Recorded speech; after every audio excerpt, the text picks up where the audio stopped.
UDF യോഗത്തിൽ PM Shri പദ്ധതിയിൽ എതിർപ്പ് അറിയിക്കാതെ മുസ്ലിം ലീഗ്. പണം വേണമെങ്കിൽ പദ്ധതി തുടരണമെന്ന മുഖ്യമന്ത്രിയുടെ അഭിപ്രായത്തോട് ലീഗ് യോജിക്കുകയായിരുന്നു. മന്ത്രിസഭ ഉപസമിതി റിപ്പോർട്ട് വരട്ടെയെന്നും അതിനുശേഷം തീരുമാനിക്കാമെന്നും ലീഗ് നേതൃത്വം. എന്നാൽ പദ്ധതിയിൽ എതിർപ്പ് അറിയിച്ചെന്നാണ് ലീഗ് നേതാക്കൾ പുറത്തു പറയുന്നത്. വിവരങ്ങളുമായി ഇപ്പോൾ നിർബൻ ചേരുകയാണ്. നിർബൻ, ഗുഡ് മോർണിംഗ് നിർബൻ. അതായത് ഈ അറബിക്കടലിലെറിയും ചവറ്റുകുട്ടയിലെറിയുമെന്നൊക്കെ പറഞ്ഞ PM ശ്രീ ഇപ്പോൾ ലീഗ് അതിനെ അങ്ങ് സമ്പൂർണ്ണമായി കെട്ടിപ്പുണരുകയാണോ? അത് നടപ്പിലാക്കിയ മതിയാകൂ എന്ന നിലപാടിലേക്ക് മുസ്ലിം ലീഗ് പോവുകയാണോ?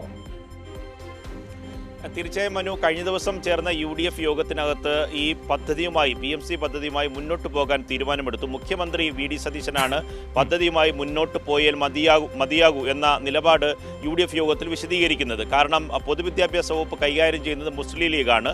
N ഷംസുദ്ദീൻ അടക്കം ഇതേ നിലപാട് പാർട്ടി ലീഡർഷിപ്പിനെ ലീഗ് നേതൃത്വത്തെ നേരത്തെ തന്നെ അറിയിച്ചിട്ടുള്ളതാണ്. ഇതിൻ്റെ അടിസ്ഥാനത്തിൽ തത്വത്തിൽ ഇത് മുന്നോട്ട് കൊണ്ടുപോകുന്നതിന് വേണ്ടി UDF തീരുമാനിച്ചു.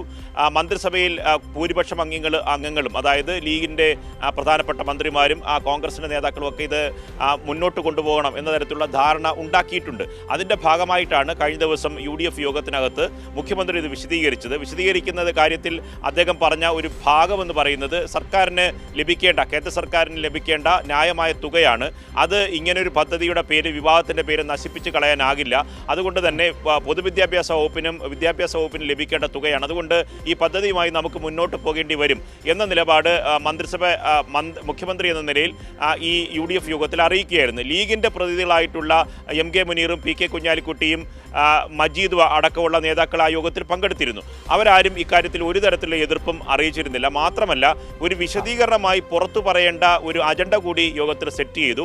ആ അജണ്ടയാണ് UDFിൻ്റെ കൺവീനർ അടൂർ പ്രകാശ് വാർത്താ സമ്മേളനത്തിൽ പറഞ്ഞത്. കഴിഞ്ഞ സർക്കാർ ഒപ്പിട്ടു, ആ കരാറിൽ നിന്ന് ഇനി പിന്നോട്ട് പോകാനാകില്ല. അതുകൊണ്ട് അത് തുടരാൻ തീരുമാനിച്ചു. സ്കൂളുകളുടെ കാര്യത്തിലൊക്കെ തന്നെ മന്ത്രിസഭാ ഉപസമിതി തീരുമാനിക്കുന്നതനുസരിച്ച്, സർക്കാർ നിർദ്ദേശം അനുസരിച്ച് അത് സംസ്ഥാന സർക്കാർ തീരുമാനിക്കും എന്നതാണ്. പക്ഷേ UDF കഴിഞ്ഞ തെരഞ്ഞെടുപ്പിന് മുൻപ് വരെ പറഞ്ഞിരുന്ന വലിയ തരത്തിലുള്ള പ്രചണ്ഡമായ പ്രചരണം എന്തായിരുന്നു? ആ പ്രചരണം എന്ന് പറയുന്നത് സംഘപരിവാറിന് അനുകൂലമായി കേരളത്തിലെ ഇടതു സർക്കാർ പ്രവർത്തിക്കുന്നു എന്നും PM ശ്രീ പദ്ധതിയിൽ ഒപ്പുവെക്കുക വഴി സംസ്ഥാനത്തെ വിദ്യാഭ്യാസ കരിക്കുലത്തിലടക്കം സംഘപരിവാർ അജണ്ട നടപ്പാക്കാനുള്ള ഒത്താശയാണ് പിണറായി സർക്കാർ ചെയ്യുന്നത് എന്നാണ്. ഇത് നാഷണൽ എഡ്യൂക്കേഷൻ പോളിസി, അതായത് കേന്ദ്ര വിദ്യാഭ്യാസ നയത്തിൻ്റെ ഭാഗമായിട്ടുള്ള PM ശ്രീ പദ്ധതി നടപ്പിലാക്കുമ്പോൾ അത് സംബന്ധിച്ച സംഘപരിവാർ അജണ്ട നടപ്പിലാക്കാൻ ഇപ്പോഴത്തെ UDF തയ്യാറാവുകയാണോ എന്ന ന്യായമായ ചോദ്യത്തിന് വരും ദിവസങ്ങളിൽ ലീഗ് നേതാക്കൾ മറുപടി പറയേണ്ടി വരും. എന്തായിരുന്നു കഴിഞ്ഞ സർക്കാരിന്റെ കാലത്തെ പ്രചരണം? അന്ന് ആ സർക്കാർ MOU ഒപ്പിട്ടതും നമുക്ക് കിട്ടാനുള്ള ഈ പണത്തിന്റെ കുടിശ്ശികയുടെ പേരിലാണല്ലോ. PM ശ്രീ നടപ്പിലാക്കിയില്ലെങ്കിൽ SSK ഫണ്ട് പോലും തരില്ല എന്ന നിലപാടെടുത്തപ്പോഴാണല്ലോ MOU ഒപ്പിടുന്ന അവസ്ഥയിലേക്ക് അവർ പോയത്.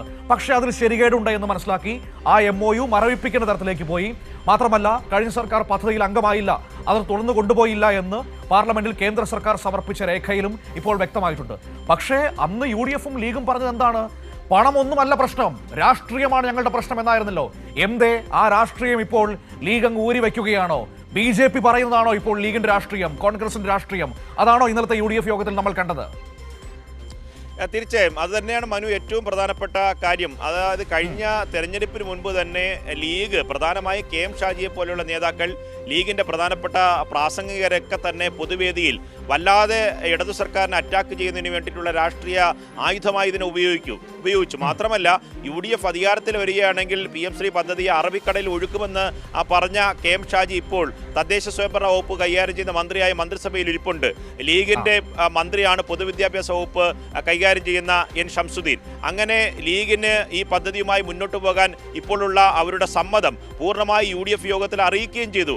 അതുകൊണ്ട് ന്യായമായി അവർ ഇക്കാര്യത്തിൽ മറുപടി പറയേണ്ടത്. മാത്രമല്ല, അന്ന് VD സതീശൻ കഴിഞ്ഞ UDFിൻ്റെ പ്രതിപക്ഷത്തിരുന്ന ഘട്ടത്തിൽ ഈ നിയമസഭാ തെരഞ്ഞെടുപ്പുമായി ബന്ധപ്പെട്ട് നടത്തിയ പ്രചരണങ്ങളിലൊക്കെ തന്നെ, അവരുടെ യാത്രയിലൊക്കെ തന്നെ PM ശ്രീ പദ്ധതിയുമായി ബന്ധപ്പെട്ട കാര്യമാണ് ഏറ്റവും വലിയ ആരോപണമായി ഉന്നയിച്ചത്. മാത്രമല്ല, UDF അധികാരത്തിൽ വന്നാൽ ഈ പദ്ധതി തുടരില്ല എന്ന കാര്യം പ്രഖ്യാപനം നടത്തിയ പഴയ അദ്ദേഹത്തിൻ്റെ പ്രതികരണങ്ങൾ ഇപ്പോഴും സോഷ്യൽ മീഡിയയിൽ കിടപ്പുണ്ട്. അതുകൊണ്ട് കഴിഞ്ഞ ദിവസം UDFിൻ്റെ കൺവീനർ അടൂർ പ്രകാശ് പല തവണ ന്യായീകരിക്കാൻ ശ്രമിച്ചു. ന്യായീകരണത്തിൽ മാധ്യമപ്രവർത്തകരുടെ ചോദ്യങ്ങൾക്ക് വ്യക്തമായ മറുപടി പറയാൻ കഴിയാതായപ്പോൾ അദ്ദേഹം അവസാനം പറഞ്ഞു നിർത്തിയത് സർക്കാരിന് ലഭിക്കേണ്ട, പ്രത്യേകിച്ച് കേരളത്തിന് ലഭിക്കേണ്ട ഫണ്ടുകൾ പല വഴിക്ക് ലാപ്സാവാൻ UDF തയ്യാറാകുന്നില്ല, അങ്ങനെ വെറുതെ കളയാൻ ഒരുക്കമല്ല, അത് സംസ്ഥാനത്തിന് അർഹമായ വീതമാണ്, അത് വാങ്ങിച്ചെടുക്കുന്നതിന് വേണ്ടി തങ്ങൾ PM ശ്രീ പദ്ധതിയുമായി മുന്നോട്ട് പോകുന്നു എന്നാണ് അദ്ദേഹം പറഞ്ഞു നിർത്തിയത്. പക്ഷേ ഒരു കാര്യം കൂടി കൂട്ടിച്ചേർക്കാനുണ്ട്. കഴിഞ്ഞ ദിവസത്തെ UDF യോഗത്തിനകത്ത് ലീഗ് ഒരു തരത്തിലുള്ള എതിർപ്പ് ഉന്നയിച്ചില്ല. മാത്രമല്ല, മന്ത്രിസഭാ ഉപസമിതിയുടെ റിപ്പോർട്ട് വന്ന ശേഷം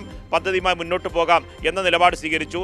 ആ കാര്യത്തിൽ ഇന്നലെ മുഖ്യമന്ത്രി യോഗത്തിൽ വിശദീകരിച്ചത് ഈ മന്ത്രിസഭാ ഉപസമിതിയുടെ റിപ്പോർട്ട് എന്ന് പറയുന്നത് പദ്ധതി ഒഴിവാക്കുന്നതിന് വേണ്ടിയല്ല. അദ്ദേഹം അടിവരയിട്ട് പറഞ്ഞു, പദ്ധതി ഒഴിവാക്കുന്നതിന് വേണ്ടിയിട്ടല്ല, ഈ പറഞ്ഞ കേന്ദ്രത്തിൻ്റെ മാനദണ്ഡങ്ങളെ മറികടന്ന് സംസ്ഥാനത്തിന് അനുകൂലമായിട്ടുള്ള താല്പര്യങ്ങൾ കൂടി സംരക്ഷിച്ച് എങ്ങനെ പദ്ധതി തയ്യാറാക്കാം എന്ന നിർദ്ദേശങ്ങൾ സമർപ്പിക്കുന്നതിന് വേണ്ടിയിട്ടാണ് 4-അംഗ സമിതിയെ ചുമതലപ്പെടുത്തിയിട്ടുള്ളത്. അതുകൊണ്ട് പദ്ധതിയുമായി മുന്നോട്ട് പോകാൻ സംസ്ഥാന സർക്കാർ തീരുമാനിച്ചു കഴിഞ്ഞു എന്ന കാര്യം UDF യോഗത്തിൽ തീരുമാനമായി എടുത്ത് പിരിഞ്ഞ ശേഷമാണ് അടൂർ പ്രകാശ് വാർത്താ സമ്മേളനം നടത്തിയത്. ഒരു കാര്യം കൂടിയുണ്ട് മനു, ഇന്ന് രാവിലെ മുതൽ ചില മാധ്യമങ്ങൾ ലീഗിന് വേണ്ടി അത്തരത്തിലുള്ള അജണ്ട കൂടി പ്രചരിപ്പിക്കുന്നുണ്ട്. അത് പറയുന്നത് ലീഗ് ഇന്നലത്തെ കഴിഞ്ഞ ദിവസത്തെ UDF യോഗത്തിൽ എതിർപ്പ് അറിയിച്ചിരുന്നു. അടൂർ പ്രകാശ് ഏകപക്ഷീയമായി പ്രഖ്യാപിച്ചതിൽ വലിയ തരത്തിലുള്ള പ്രതിഷേധമാണ് ലീഗ് നേതൃത്വത്തിനുള്ളത് എന്ന തരത്തിലുള്ള ഒരു അജണ്ട ചില മാധ്യമങ്ങൾ ഇപ്പോൾ സംഘടിതമായി പ്രചരിപ്പിക്കുന്നുണ്ട്. അത് ലീഗ് കേന്ദ്രങ്ങളിൽ നിന്ന് കൊടുത്ത വാർത്തയാണ് എന്ന കാര്യം ഉറപ്പാണ്. നമ്മൾ UDF-ൽ ഇന്നലത്തെ യോഗത്തിൽ പങ്കെടുത്ത ഔദ്യോഗികമായി തന്നെ നേതാക്കളിൽ നിന്ന് ഇത് സ്ഥിരീകരിച്ച ശേഷമാണ് വാർത്ത റിപ്പോർട്ട് ചെയ്യുന്നത്. ലീഗ് ഒരു തരത്തിലുള്ള എതിർപ്പ് അറിയിച്ചില്ല. മാത്രമല്ല, മന്ത്രിസഭാ ഉപസമിതിയുടെ റിപ്പോർട്ടിന് ശേഷം തീരുമാനമെടുക്കാം എന്ന കാര്യം ലീഗ് പറഞ്ഞു എന്ന കാര്യം ശരിയാണ്. അപ്പോൾ മുഖ്യമന്ത്രി അത് തിരുത്തുകയും ചെയ്തു. തിരുത്തി അദ്ദേഹം പറഞ്ഞത് മന്ത്രിസഭാ ഉപസമിതിയെ വച്ചിട്ടുള്ളത് ഈ കാര്യങ്ങൾ ഒഴിവാക്കാനല്ല, അത് നടപ്പിലാക്കാനാണ് എന്ന കാര്യം മുഖ്യമന്ത്രി ആ യോഗത്തിൽ വിശദീകരിക്കുകയും ചെയ്തു. വസ്തുത ഇതായിരിക്കെ ലീഗ് ഇരട്ടത്തപ്പാണ് കാണിക്കുന്നത്. പുറത്തു വന്ന ശേഷം ലീഗ് UDF യോഗത്തിൽ ഇതിനെ പൂർണ്ണമായി അംഗീകരിക്കുകയും പുറത്തു വന്ന ശേഷം തങ്ങൾ എതിർപ്പ് രേഖപ്പെടുത്തിയെന്ന് ലീഗിൻ്റെ അണികളെ, പ്രത്യേകിച്ച് MSF അടക്കം പരസ്യമായി രംഗത്ത് വന്നതാണ്. ലീഗിനെ അണികളെ ബോധ്യപ്പെടുത്തുന്നതിന് വേണ്ടിയിട്ടുള്ള ഒരു അജണ്ടയാണ് ഇന്ന് രാവിലെ മുതൽ സെറ്റ് ചെയ്തിരിക്കുന്നത്. മനു.